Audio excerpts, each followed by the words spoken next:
I'm here with Gina of Baroness to talk about the new record Stone out September 15th. First of all, thank you very much for taking the time to chat with me about the record. How are you doing today? Thank you so much for having me. I'm doing great. Yeah, doing So, pretty great. so let's talk about Stone because there's a lot to uncover from underneath this stone here that you guys are about to release. Coming into the sixth album from the band, how has been the creative path and how much has it changed across those six records? Yeah, I mean, I can only speak for, the past two records that I've been a part of, but as like I was a always a big Baroness fan before I joined the band, which is kind of cool and surreal for me at times. But it's cool to kind of hear the development of the band through the years. And yeah, I mean, between the last record and this one, there's a pretty massive difference. I know from my own experience, I don't think we could have made the record we just made without having gone through the experience of creating Gold and Gray. And so I imagine that that's a similar, process for all the records. Baroness has always been a band that doesn't exactly repeat, things. If there's some style or some production choice or some way of going about the process of songwriting that worked one way, it's probably going to get changed as the albums go forward. And yeah, it's that knowing John and working closely with John, he's not one to kind of repeat his, Same formula. exactly. Well, what is the most exhausting aspect of making a new record from your point of view, from your own personal experience? The most exhausting? I mean, I think there's a couple answers to that, but maybe the overarching thing, especially having done this record ourselves without having the input of a producer or any outside set of ears, is just you're constantly making decisions like all day. Like for us, we rented a house, went up to the house with all our gear, set everything up, and started recording a record. So you're just making, 1,000 decisions every day as you go through the process of doing that. Even, not even your own musical choices or how you're going to approach the song or what you're going to bring to the table, but having done it ourselves, like mic placement and microphone choices and, you know taking into consideration the environment that we're recording in. So just a massive amount of decisions that can get a little exhausting. And all the credit in the world to Nick, Sebastian, and John. I feel like we're all able to communicate in a way where we're not, ready to kill each other by the end of it. It sounds like a very complex process, and the end result with this record is a very immersing experience. At least for me, that's what I got from it. When you're creating an album that has that immersing experience, how much of that is design, and how much of that is just a result of the individual tracks and what those tracks bring to the table? I think it's just a result of us and kind of how we function as a band. And I know like how much of ourselves we're leaving behind in the kind of DNA of the record. And this one feels especially apparent because it's a self-produced record. So yeah, it's not something we kind of talk about beforehand. It just kind of happens as we're going through the process. But I'm really like grateful and happy to hear that that kind of translates like on a listener perspective. When I was listening to the record and I was going through that immersive experience, the first thing that I thought about is the construction of the album. When it came down to put the track listing, the order, the final structure, the final design, if you will, is the thought process of that part of the record making at the end of the album, or do you guys always have that in the back of your mind as you're going through the individual songs and thinking exactly where can those individual songs can give the most to the collective? Yeah, the album sequencing is a huge part of Baroness albums, and I know from Golden Gray and now Stone, that was a massive undertaking. Is we put a lot of care and thought into the actual sequence. It's something I think we're all kind of keeping in mind as we're going, but it doesn't really all come together till the very, very end. And there's even some decisions that get made at the end, like, for example, I think one of the last things we recorded for Stone was the track Embers, which is the opening track. And it kind of felt like the ending track, Bloom, needed like a bit of like a response to it. And so to kind of bookend the record in those two pieces was like a decision we made like way at the end. We had different sequence for the album and then rearranged things, and it just felt better. And we went back into John's basement, which is where we recorded all the vocals on the album and a lot of the guitars, and we, figured out Embers, and that seemed to like wrap up the record. It's like, okay, now it feels like a complete statement. I take it from you that not just because it's you guys took upon yourselves to completely produce the record, do everything from start to end on this album, but the experience of creating a Baroness album is an experience that allows you to really go into the finer details of everything that makes the band, from the artwork to the track listing to the music to the sound, lyrics, vocals, everything. Do you feel like sometimes you get so far deep into those weeds that you almost need somebody to come in and rescue you guys and put you guys back on track? Yes, yeah, absolutely. And that was like a cool thing about Golden Gray was to have Dave Fridman there as a producer to kind of like, or at least like I'll speak for myself, because being the new person coming into the band, you have a lot of like just insecurities and self-doubts that like come along with that. And he was like really instrumental in kind of coming in and being like, that was cool. What you just did was cool. We're moving on. It's like awesome. And my bandmates are the same way. They're like positive, like constructive people where no one in the band is being like, no, this sucks, and that's it. It's like everyone's really like, all right, yes, this is cool. Like, how can we be constructive and keep it moving? Yeah, so I think we're kind of accustomed to having that dialogue with one another as we have like practices, preparing for tours. While we're on tour, we're like, I mean, it's got to be insufferable to be around. We're constantly like, deconstructing what the show we just played, or like listening to albums we love and talking about. So we're used to having that kind of like dialogue. So yeah, it is helpful to have an outside ear. I think we've like built up that muscle of communication with each other where we're able to like rely on one another to like kind of play that role of the outside perspective. And yeah, you end up building a lot of trust in each other, which is very cool, I think. Well, when I was reviewing the album, when I was recording my video, I was trying to explain. It took me a few takes because I was trying to explain the Baroness DNA sound, and then I realized that maybe I can get away with it just by saying that the Baroness DNA sound instead of trying to explain what that DNA means, because I think it probably means something different to different people depending on when you discover the band, on your own personal baggage that you bring into the emotional experience of listening to the record. I think there's a lot of different factors. But if you're explaining to somebody who's never heard of the band what the DNA of the band is all about, how would you go about it? Yeah, that's a tough question because I'm of the same mindset where like as a listener and a fan of music, and like I like to kind of construct my own meanings for any particular album or band and what role they're like playing in my life. Yeah, like on an emotional level too, which like you just touched on. Um yeah, I mean, musically there's like bands you could compare Baroness to and create some, amalgamation of it's kind of like a little bit of this meets that, but I just kind of would sum it up by like I hope we're just like a band that can kind of help folks carry like the maybe like emotional heaviness of what they have going on, and maybe it's like a release, the listening process in some way, or coming to a live show. But yeah, it's hard to say like what is the DNA of a specific band. I don't know. It's maybe not that interesting, or maybe takes away a little bit of the like magic when you're The like, well, mystique. it's a little bit like Zeppelin meets this, meets that, or whatever. Yeah, it takes a little bit of the mystique, and I'm glad I'm not the only one that has a hard time putting like really words to define it. When people ask me, I just say go listen to it, and then whatever you make up your mind after you listen to it, that's exactly what they are. So I think that's the best way. Totally. Yeah. Yeah. I tend to agree. Yeah. For any band too, it's maybe kind of a bummer to be like, this band is like this and 50% that and this.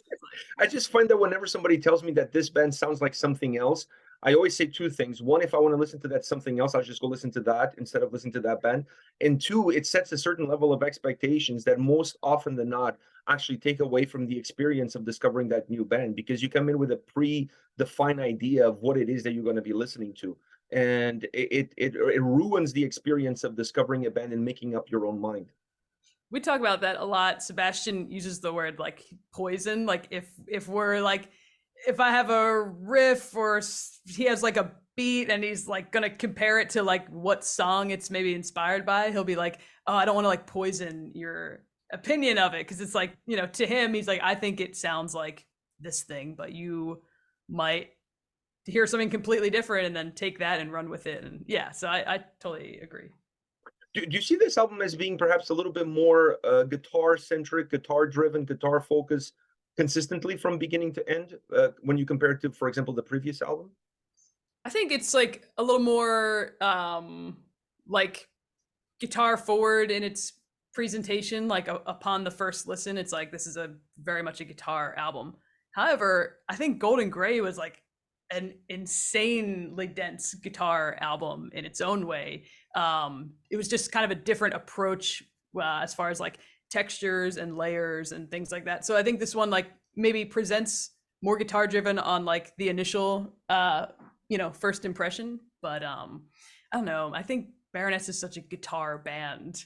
It's going to be a guitar album no matter, you know, with how it's presented or how it's kind of baked in there.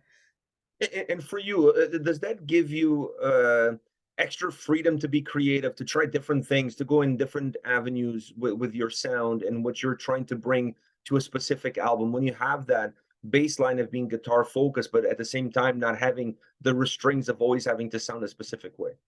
Totally. Yeah. I mean, it's really cool that like Baroness, as being a member of the band, it's cool that, you know, Nick can present like a synth piece that he worked on, and we'll take it and take it apart, figure out how to make it a guitar thing or how to like incorporate it. Or I can bring like an acoustic song to the table, and it's not going to be like, no, we don't do that. It's like, yeah, bring it in. Like, let's do this. Let's see what happens. And Absolutely. I have to ask you about the bass sound on this album because I thought it was super warm, inviting. It kind of helped create a very underlying atmosphere that it almost goes unnoticed. But I think the more you listen to the album and the deeper you get into those weeks that we were talking about earlier, the more it becomes impactful into how you perceived emotionally the response from each and every single track. How much work went into that? Because it feels very subtle, like I said, but it feels like it was very complex. Nick is amazing, and like I say this in a lot of interviews, saying we're like talking about the record and just the band in general. He's like the best musician that I know and that I've ever like played with, and I know a tremendous amount of work and care and effort goes into like what he's putting down on the albums. And yeah, a lot of it, like the timing of the record too, because we rented a house and brought our stuff to go record, and we only had it for a certain amount of time. So there was like, I remember the last day, it was like, we have to be out of this house. Somebody lives here and they're trying to come home today. Me and Seb were like packing up, like wrapping cables around Nick, who's like trying to do like his tracks for the album. And he just like, it's just amazing. Like no matter what circumstances he's under, he just like absolutely kills it. And yeah, it's, I love the bass work on both records. I feel like on this one he like shines in a really cool way. So yeah, I'm a fan of I'm a fan of Nick.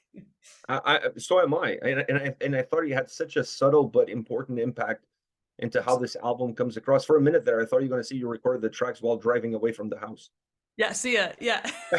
in the back seat of a minivan, like he was just like playing and you guys were recording. Yeah. You mentioned this house, and that brings me to the vocals because I thought this album had almost an unplugged feel to the way the vocals came across, at least from an emotional perspective. But they felt very raw, not sound wise, like the production on it is now raw. Just the way that they carry the lyrical content, it feels very close to the heart. Almost like you guys went one take, and that raw emotion of that one take is what you guys went with. Did that also have to do with the environment that you guys were in? I would say so. So the vocals were actually all recorded in John's basement, and that's where we have band practice. And we recorded a lot of the Golden Gray vocals in his basement as well. So it's a space that we're very used to, living in and working in. Um, but yeah, I think compared to the last record, there were like, I don't want to say one take, like first take uh, takes for some of the vocal tracks, but there was a lot of like, all right, here's sort of a working thing, and then when we would go back to it, it's like that actually sounds better than maybe the more uh, like developed idea or whatever it is. It's like this actually maybe carries more of the point of the song. So yeah, I my memory of Golden Gray was like every word, like every syllable was like just over and over. We were just like really, really like working it in a different way. And this one felt, yeah, a little more like maybe that wasn't the perfect pitch, but it's cool and we're gonna leave it. So Yeah, it adds to the whole aura of the record. It matches the same aura that the sound has. And you guys are embarking on an extensive tour. I mean, there's long tours and then there's this tour. It feels long because it touches 3 different months, even though it's not like a 3 month tour, but it starts in October and it finishes in early December in North America. Uh, how do you prepare for such a long time on the road?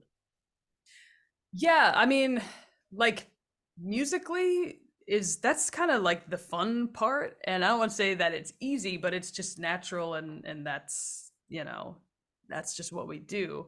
It's kind of like the rest of the loose ends of your life that you have to tie up before you close the door to your house and say see you later for 3 months. But yeah, I don't know. I think I feel like we have a great support system in each other and in our like respective families and friend groups, and it's just what we do. So it doesn't feel like a tremendous challenge like emotionally or mentally. It's like what we're just like we're ready to go at any moment. So I think we're As a band or even as an individual, do you have certain expectations for what you want, specifically out of this tour, but out of touring in general? Do you guys set certain goals beforehand? not necessarily. We just want to be able to reach as many people and connect with as many people as we can, and just get the record out there and get into people's hands. I think the way like kind of uh, music and media videos, whatever it is, the way that is being consumed now, it's maybe a lot more focused on like one song at a time. We're really hoping we can get the full album into people's hands. I think the best way to do that is to go out on the road and play it and play with a bunch of rad bands that we love and just crush it as best as we can and hope people get the record. One last question for you, and to finish off on the topic of this tour. Long tour, like you said, you enjoy being out there. It's the end result. It's the pot of gold at the end of the rainbow when you're going through the creative process of building an album, because you know that's going to lead you to. But how do you keep yourself sane on the road with surrounded by a bunch of smelly dudes that have very little time to shower or do Yeah. everything in terms of cleaning themselves? Do you go do some sightseeing? Do you play some video games? Like, do you listen to music? What do you do? Yeah, I mean, luckily we're all like equally smelly, so that's good. It all blends in. We It's all blending in. it's all yeah, we can't smell ourselves, so that's fun. No, we work out a lot.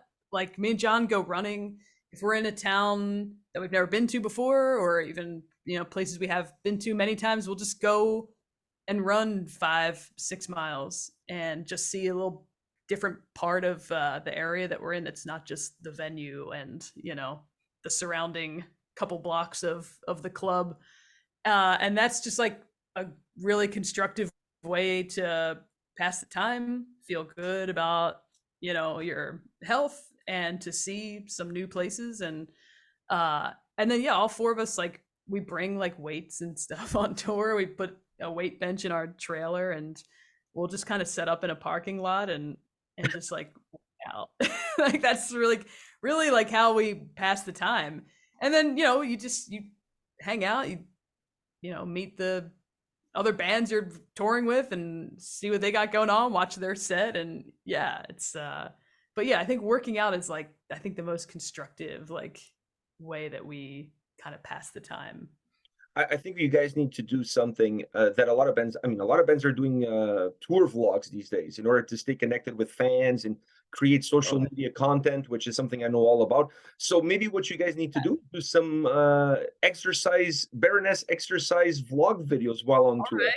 Careful what you wish for. It might really change the landscape of our social media. It's all working out. Yeah, because it's not just about like, getting the fans to do Baroness workouts, but also to inspire other bands on what they can do as far as workouts are concerned while they are on tour. So I think you can hit two different niche markets with those videos. I love it. I love it. I mean, I'm always like kind of blown away in hindsight by like what we decide is a gym. We're like, all right, this tree and this little zone, that's the gym today. Like, so yeah. That's All right. that I'll sounds like super definitely fun. I mean, it keeps such a great vibe and great atmosphere while on the road for such a long period of time. I'm looking forward to seeing you guys in Toronto. You guys are playing the Danforth, I believe, towards the end of the tour. I talked to Jesse from Ken Mode. I know you guys are playing some shows with them earlier on. So this is going to be a killer tour. I'm going to put the dates in the description of our chat so people can go check you guys out on awesome. this tour. And I'll see you guys in Toronto. Thank you very much for your time.